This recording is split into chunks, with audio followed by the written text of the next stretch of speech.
Yo, what up mga bossing ko? So magandang gabi. Today is Saturday and then 6 p.m. ng gabi na. And then may gusto lang akong liwanagin na mga bossing ko. Yung about dito sa pinost ko na 122 million views, isang video lang. And then ang earnings niya is $8,000 plus. Eto mga bossing ko is hindi po sa akin, ano. Kasi simula po nung pinost ko to, and then nung pagka-post ko na yon hanggang ngayon, ang daming nagbe-message sa akin na humihingi ng tulong. Nanghihingi po sila ng pang-grocery, nanghihingi ng panggamot ng magulang nila, ng ate, kuya nila, or tito nila, nanghihingi ng pang-allowance, nanghihingi ng pang-baon.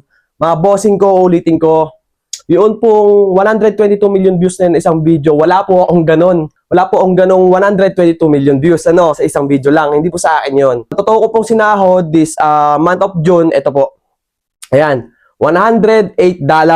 Yan po yung sinahod ko ng May to June 20. Yan mga bossing ko. Kitang-kita nyo naman ha. Yan po yung totoong sahod.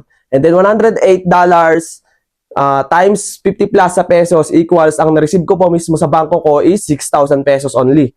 So wala po akong sinahod na 8,000 plus dollars equivalent to 400,000 pesos mahigit.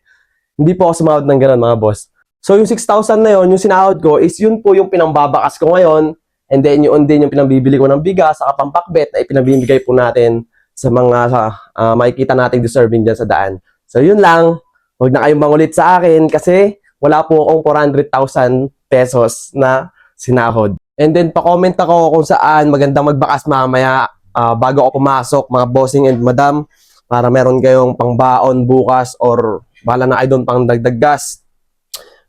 Comment na lang sa comment section mga bossing ko. And then kahit umuulan, magbabakas tayo mamaya. Yun lang. Bye-bye!